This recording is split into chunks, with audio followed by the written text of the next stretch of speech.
What's up, everybody? Welcome to the Loud Spot. I'm your host, Sebastian, hanging out with my co-host, Kyler is with us, and we got Elias from the band that everybody knows, Nonpoint. So let's get this show started. Here we go. The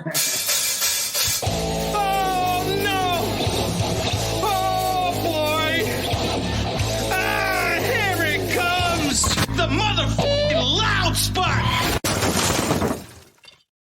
All right, man. Elias, dude, you were on the show I think it was a year ago when Ruthless first came out. Has it been a year already? Yes, just about a year. Yeah. God, time flies, doesn't it? It does indeed. I just remember hearing that song on Octane like a whole lot, and I just can't believe it's been a year. But you guys do have a new song coming out and a tour coming up. Mm-hmm. Let's talk about your new song first. Okay. It's called Heartless. Yes. And it's coming out.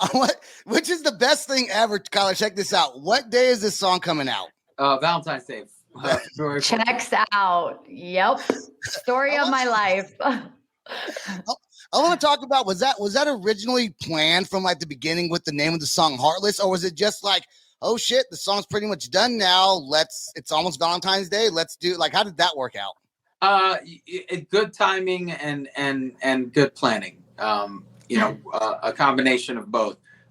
Smart ideas and being in the right place at the right time is a winning combination. So yeah, a little bit of good timing on our part, a little bit of smart ideas coming from our team, and just any idea can come from any good idea can come from anywhere. So we're all ears when it comes to our team. Absolutely, man. This is how many songs have you released? Because Ruthless was kind of one that you guys came out with, like I said, a year ago, and then you dropped Paper Tigers. Was that right after Ruthless, or was there something else in between there? Yeah, Paper Tigers was the first intro track to the Heartless EP. We have the Ruthless EP that had that collection of songs, and now the Heartless EP is about to drop. We're dropping the self-titled now, and the other songs will be following shortly after. I think what's super cool is back when the band came out first in 1997. Is that kind of when you first put out your first songs? And you know what? Go ahead. Yeah, 2000 was the first national release. Okay. So the style hasn't really changed so much, and and normally I don't like that, but with Nonpoint, I fucking love it because I feel like there's the sound's almost timeless. You can hear like I said, one of my favorite songs ever from you guys is What a Day. I love that song. And you could have released that song today. Not the music video, because music video is hella early 2000s. Yeah. A lot of big jeans in that video. When you graduated, that was your time. Yeah. So but you can hear that song now, and it would still sound it still fits with where rock music is today. We are the notorious B.I.G. of rock music. That's right. Let's play our music anytime. You're going to get some people dancing. That's right. Let's go talk about your upcoming. You could quote me on that. You quote me. Okay. Hold on. We are the notorious B.I.G. of rock. That is not true. We are not the notorious B.I.G. That's going to be the title of this. I was going to say, keep that. Yeah. Please don't. Okay. Well, that's what will be. It'll be we are not the notorious. I'm not editing it out though. We're gonna keep this shit on there anyways. All right. And dude, what if it's a thing that all of a sudden something happens where all of a sudden you become the notorious B.I.G. of music? You heard it on the Loud Spot. That's right. Damn it. The tour coming up, right? Is it Wizard of Oz themed? Yeah, we're taking a reimagined angle on the Wizard of Oz. It's called the Emerald Cities Tour. Mm-hmm. We're taking the metaphor of the Emerald City and attaching it to all those, billion-dollar high rises that we all aspire to live in the penthouse and the tower suites of, and while we sit on the outsides of the walls of the Emerald City, fighting witches and flying monkeys. So it's every day. Yeah. So I feel like we're really the characters of the story. hardworking, tin men and, lions just trying to, be courageous in their lives, and, people trying to think their ways through their lives. And some of us just want a really cool home to go home to. So, it really rung with me way back when. And, when we had the opportunity to do something and think of something this deep, when we went independent, we thought, this is the time. That's cool to be able to have. It's nice to be independent and really have, I guess, a lot more freedom to do what you want to do. Because when you're tied to a label, are you even able to do stuff like this, or is it like just a bunch of people telling you what you? Well, have? I'm sure you can. I don't know what it would take for other bands to do it, but to plan this deep and this many EPs or this many records in, that is a task that would be kind of difficult, I feel like, under a major label, because there's a lot of risk involved in something like this. Yeah. Just ask Mr. Roboto and the dudes in Domo Arigato. That was but then you get concept records like The Wall. Yeah. And, records like that really rang true. This one's more for, it's like the blue collar, all the four characters of that story were you can see a little bit of us in every single one of those. And I think that's why the author, made those characters who they are. And the wizard who he is, where, you finally do get through the walls and you get up the tower and you meet the man, the myth, and the legend. You find out it's more of a myth than it is an actual legend. So, and then he goes on to tell these characters that it's really about what you guys are doing on that outside that really make or break what life's all about. So, we want to give people that same kind of feeling that we try to accomplish with Nonpoint music, which is uplifting and help them through the journey down the yellow brick road, I guess. Man, that's so cool. And how much thought? So I don't know if it was just your idea. Obviously, the band comes together. You guys have people that work on this kinds of stuff. But how hard is it to put something like this together? Like with, I would assume, just the decor that gets involved. Well, it was my mother's favorite movie. Right on. And yes. I don't know if you know this, but every Thanksgiving, they used to play it on regular television before cable was what it was. So it was kind of a tradition in our family to watch Wizard of Oz. So I grew up with that storyline just constantly, going through my head. So if you listen back to What a Day and you hear there's a lyric that I say, tap your heels home. Yeah. You know what? I fucked that up. Yeah, I heard that.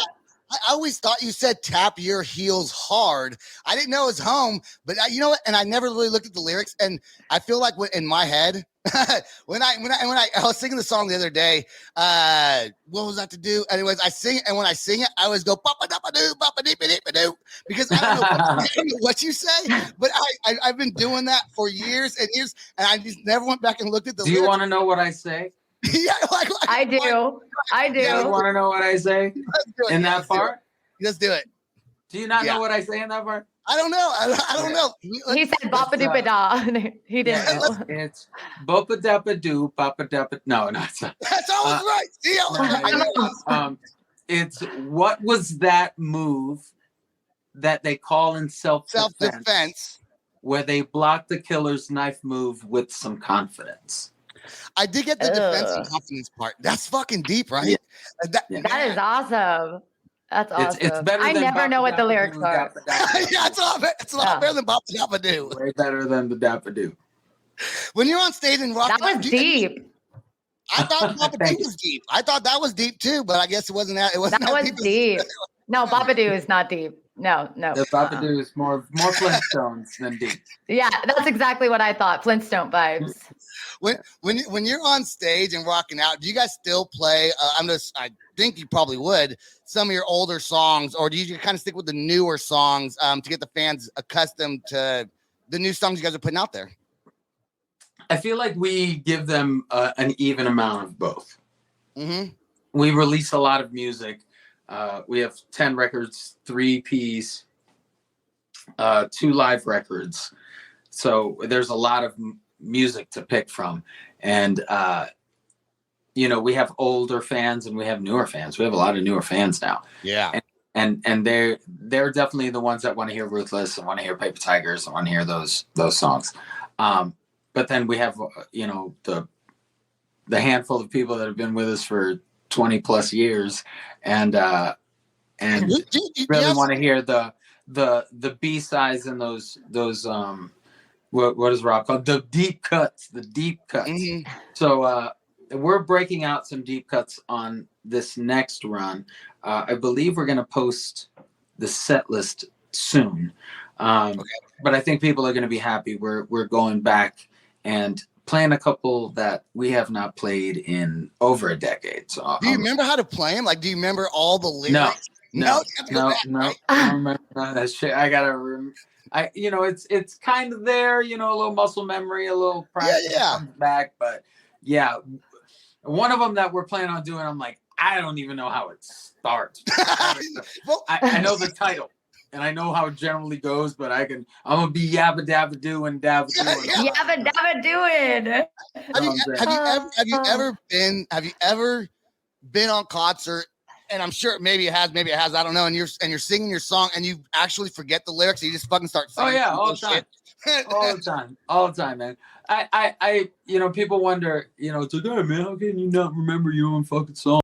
I challenge anyone to write, let's just call it 100 poems, because I have 160 plus. So let's just call it 100 poems. And then me go, okay, I need you to recall poem number 38 right now, top to bottom. Give it to me. Let me hear it. Yeah. It's not easy. Not with all the head banging and bong rips throughout the years. Yes. Throughout the years.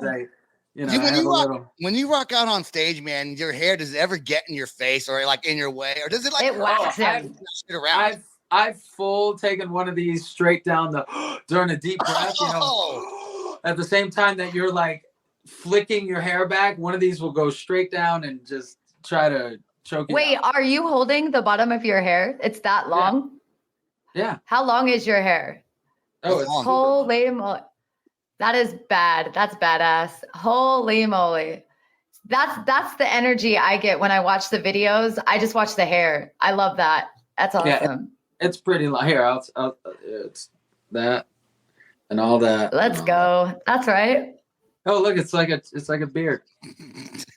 And I heard it was cut. I was so sad.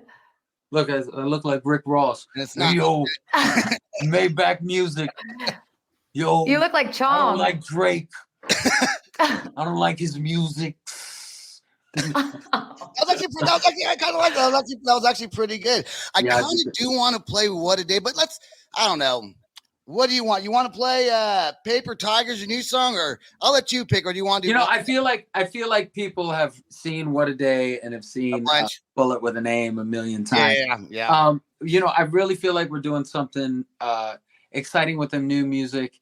It's getting a good reaction during the live performance, which is that's the goal for us, is to have a really a song that really connects live, because that's, you get a gas out of it, I get a gas out of it, we all have a good time. You get your money's worth, I get my my excitement out, and that's so I would say new fans that Paper Tigers. Let's do it. Let's give them a look at Paper Tigers. We're gonna go to a quick sponsored break, and then we'll be right back with Paper Tigers. Paper cuts. Paper cuts. Paper cuts. Paper cuts. Bare knuckles, we don't wear gloves, 'cause we need to feel connection to the animal inside of us that claims no recollection. And we always have to eat the love.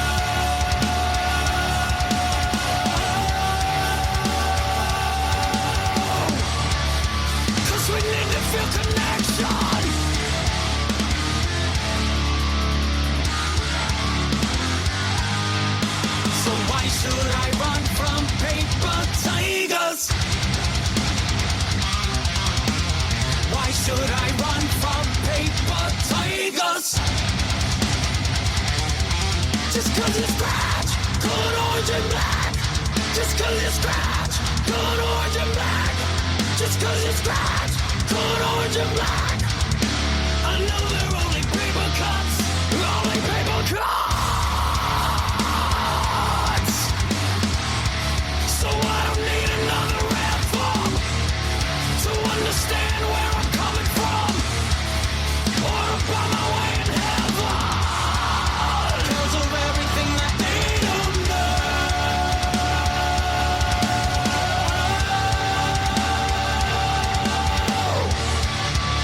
And claim no recollection.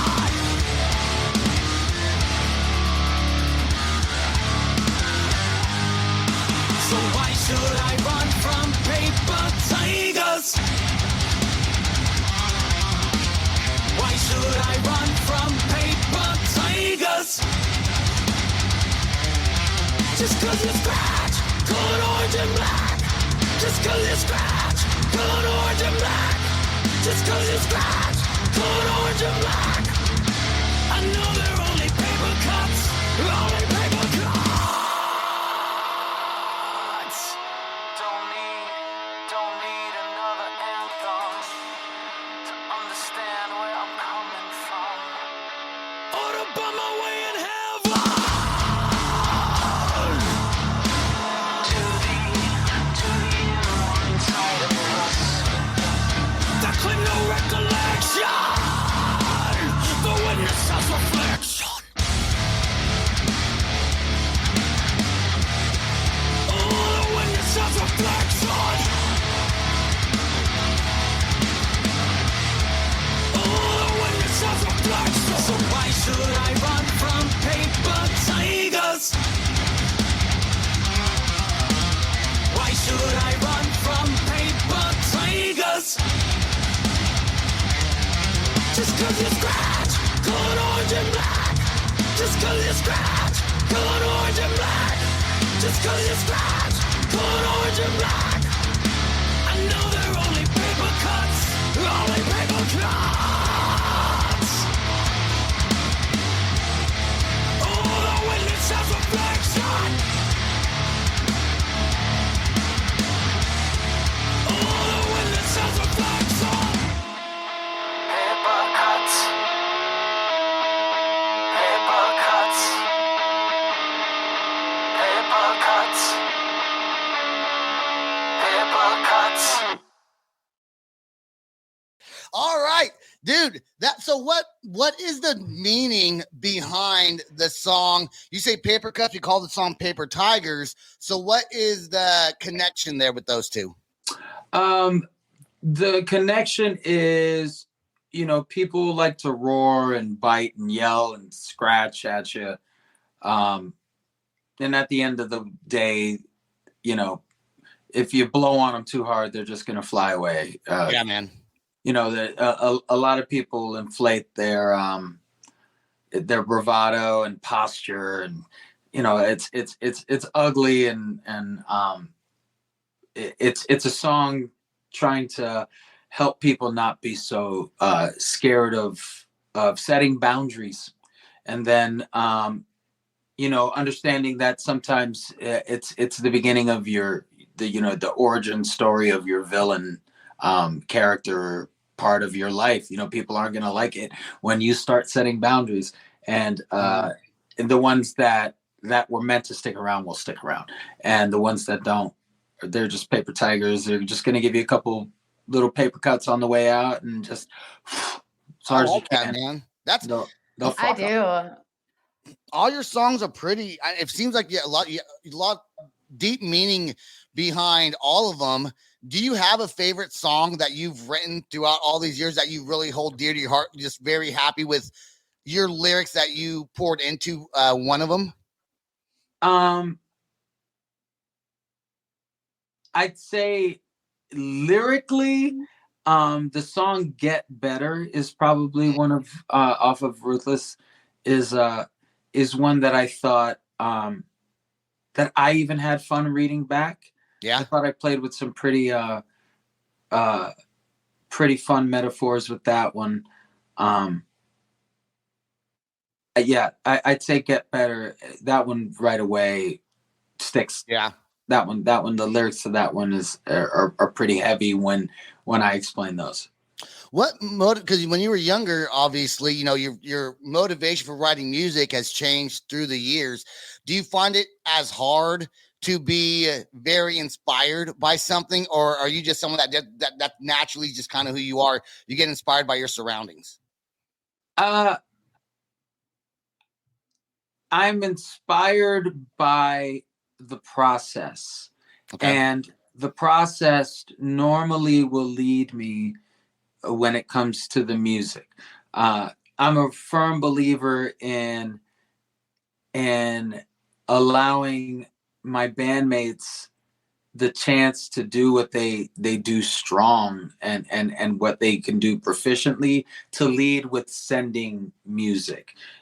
From a sound or from a particular kind of riff style or something, the song will start to paint a picture for me immediately. It'll invoke some kind of emotion, and then from there is where you get to get fun and try to be clever and have conversations like this later where people are like, fuck, I didn't know you were talking about that. And I was like, yeah, it's stupid when you're listening to it and singing along. But yeah, you know, that's you know, at the end of the year, it's my fucking legacy, man. So Yeah, man. why not have something to say? I'm surprised your voice is as clear as it is, and you sound as very soft as you sound, because you must have done some fucking damage, dude, to Dillard School. cords, right? Let me tell you something. Dillard School of the Performing Arts was my high school. I did a lot of training when I was in high school. I had some really good teachers. When I finally got into performing arts in my junior year and college, then, you know, my one or two moments with some smart people like Greg Drew, the vocal coach who also did Corey from In Living Color for a while, and you know, reading stuff up with Melissa Cross, and you know, I do my fucking homework. I want my voice to last. I want to have a good performance. Sometimes I can't help the schedule and the length of time that I had to sleep or from this show to the next. So it's not always as 100% as I'd like it to be some nights. But I definitely, and my band will vouch for me on this one, I think. You know, I'll turn down shots left and right. I you know, to avoid losing my voice tonight, so that way I have a voice for tomorrow's show. You know, that hour's all that matters to me that day. So yeah, that's cool, man. I want to just a few more things I want to bring up. If on your new upcoming tour, do you have anything for fans, maybe like a contest or some sort of something where a VIP meet and greet, hang out with the band? Is there something like that going on that you guys are doing? We do have a VIP. A couple of them have sold out already. It's an interesting VIP. We actually had the fans pick what we would be doing this next time around with the VIP, and what we're gonna do is we're gonna do a sound check how we usually do and take pictures with them in front of the stage, but then we're gonna bring them on the bus. We've found. Are you doing a background check first before you bring them on the bus? Are you doing a background check? Well, no, we've done this before. We've done this before. Most of our VIPs are return people, so we normally recognize half the people in our VIP. But we're gonna bring them on the bus, play some old demos that we haven't seen since '97, and then also to play them some new music that's not finished yet, to get their you know, opinions and ideas, and you know, let them, you know, say, hey, I really like this riff, you know, more than this one. Oh, you guys are starting with that one, I would start with this one. You know, get their opinions on things, and hopefully give them an opportunity to tell a story down the line where they hear a song on the radio and go, you know, your dad was at a VIP when this song was in his infancy, and I was the guy that told him that this riff should be the chorus riff. Yeah. It's the chorus riff. Your dad's a songwriter. I didn't want to say that. So, we've done so many different kinds of records in so many different kinds of ways. Getting this VIP experience and doing a little research with our fans, with the music, I feel like it's going to be fun. So why not? That sounds fun. Yeah, I think it's really neat that you're doing that for your fans. That's just going to be a fun experience for them. It's going to be something that they never forget, and that's cool that you're doing that. I do want to mention that I was listening to Nonpoint earlier today. How many songs do you have that are in Spanish? Spanish. 1, 2, 3, 4 that have Spanish in them or are entirely Spanish. Yeah, I was listening to one today, and it was awesome. Is it harder to write in Spanish for you? Was that your first language? Or no, Rob normally helps me with the Spanish stuff.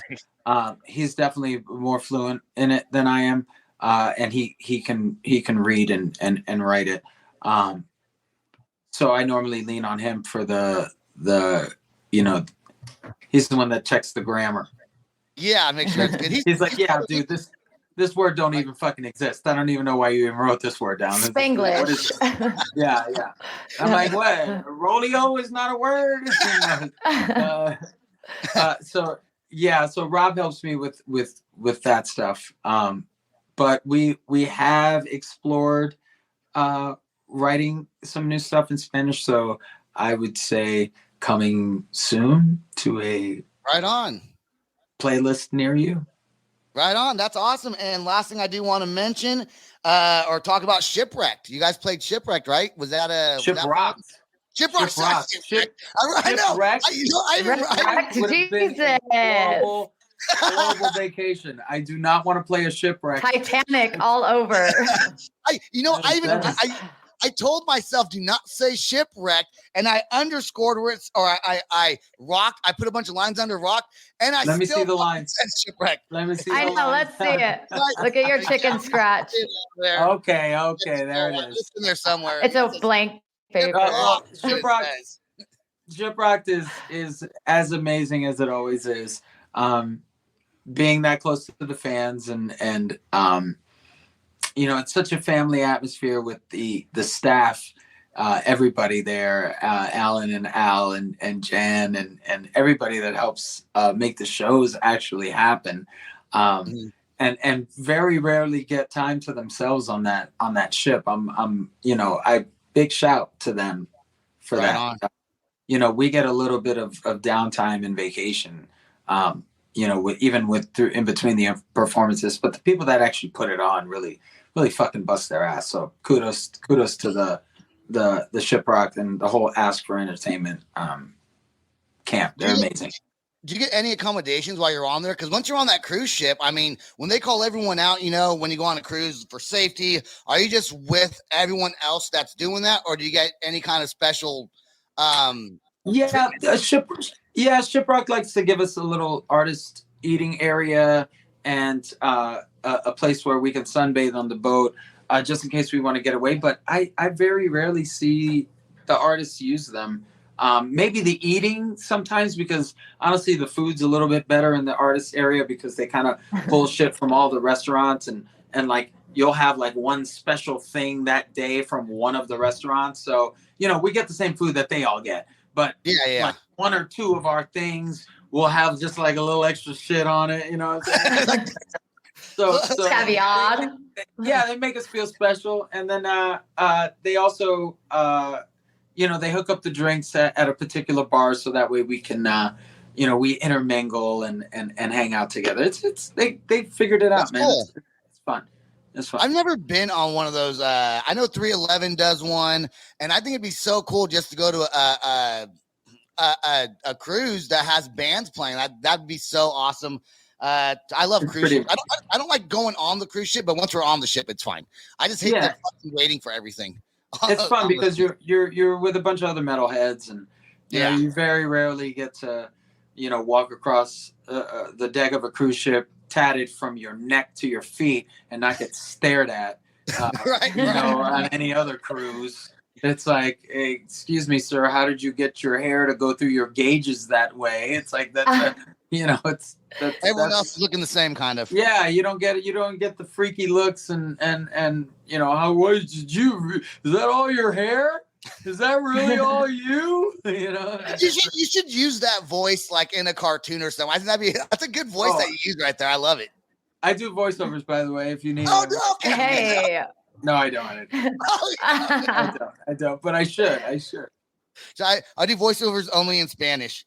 Yeah, that's right. But my drummer has to write all my parts. Yeah, that's right. That's two-man team. Sorry. I guess that's all I got, Kyle. I don't know if you have anything that you want to ask. I know I kind of talk a lot in the. He talks always. No, I can't believe your voice, because when I watch your music, you're just raw and you get it. And I'm a football mom. So when I go to the game, by the end of that day, I sound like Marge Simpson. So I don't know what you do, or if you have any tricks that you can help me with being able to keep my vocal cords somewhat normal, because Sunday I can't talk. It's funny that you use that analogy, because that is the exact analogy that I use when people say, describe what it's like singing every day, 5 to 6 days a week. Yeah. And I always say, I literally say this. I say, imagine going to your favorite sports team's game and screaming the entire time. It's me. And doing that 5 or 6 times a week. That's basically I couldn't. Yeah. So I drink a lot of water. I say a lot of no's to a lot of shots. And okay. And I try to, you know, when I come off stage, people always like, where's Elias? Where's Elias? Where's Elias? I'm in my bunk shutting the fuck up so I have a voice for tomorrow. Yeah. Mute. You are mute. Elias, anything else you want to say before we get off of here, dude? You've been fantastic, dude. I really want to, you know, give a little bit more detail on what's going on with this tour. Sure. As we get closer and closer, we are divulging a little bit here and there. So if you're coming to this this upcoming tour, the Emerald Cities tour, as soon as you walk in, you're going to want to start Shazamming everything that you hear, and you're going to want to have your camera ready, because it's going to be visually, you know, hopefully what people are expecting. And you know, production wise, you will have never seen Nonpoint the way that you're going to see us on stage, alongside the opening bands who were gracious enough to add themselves to this concept. You know, Sumo is taking the Dorothy route, Blacktop is going the Cowardly Lion route, I'm doing the Maniacal Tin Man route, and you know, it's Ruby Slippers, Fur, and Axes nonstop. So it's I just got so hyped up. I want to go. Let's go. When you walk in, you're going to be thinking Kansas Sideshow, and every single time the lights go out, you're going to be in Oz. Oh, that's badass. Is Kansas going to be? Are you guys playing Kansas? I think we are. So yeah, actually, you should. I got to do that. We're not in Kansas anymore. Oh, actually, we are in Kansas anymore. Yeah. Is that even grammatically correct? I forgot what they said on the Wizard of Oz. I don't Toto. Know. I don't remember anymore. Yeah, there it is. Oh, I know the line. That's it. He's got it. I know the line. If you play Kansas, I would say make it a little extra special for Kansas, because that's the kind of Wizard of Oz theme is based on Kansas, right? We will. I can't wait for everybody to see, you know, the inside of the club, see all the merch. The merch is going to be a lot of fun. Right on, man. The merchandise is going to be fun. I feel like this is going to be merchandise you guys didn't see before. That's cool. And that's my favorite part about going is getting the merch. So if you have good merch, that's what's up. So yes, that's what's up. It's really fun. It's going to be fun. I'm excited because this is a concept I thought I was going to be doing at the end of my career, and you know, with things going the way they're going, and you know, us, you know, tracking on putting out now our second, we're slated for a third EP. We're looking at the full length. I don't see it slowing down anytime soon. So you know, we're already lining up a second leg to this tour. bands are fighting to get on it, and which is exciting for us because we get to kind of pick some really fun bands to join us in this concept. And every single round that we do this concept, it's just going to keep getting better and better the more that we do it. So we're excited.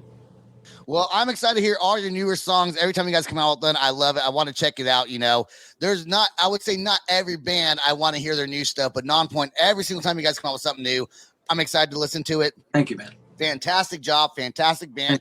Good luck on the tour and with the band's future.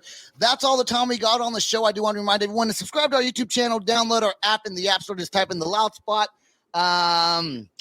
Elias, please stay right there till after the outro song plays. Peace out, rock on, and much love. Here we go. This is the Loud Spot outro by Nothing Short of Tragic. Is this all talk with no action? No. Is this my thoughts with distraction? No. Is this what I bought that's in fashion? Or is this the Loud Spot with Sebastian? Yes. Does Nothing Short of Tragic have his back again? Yes. Does everything that's good really have to end? Yes. A pimp host has to pimp show, so to get more episodes, make an order. This is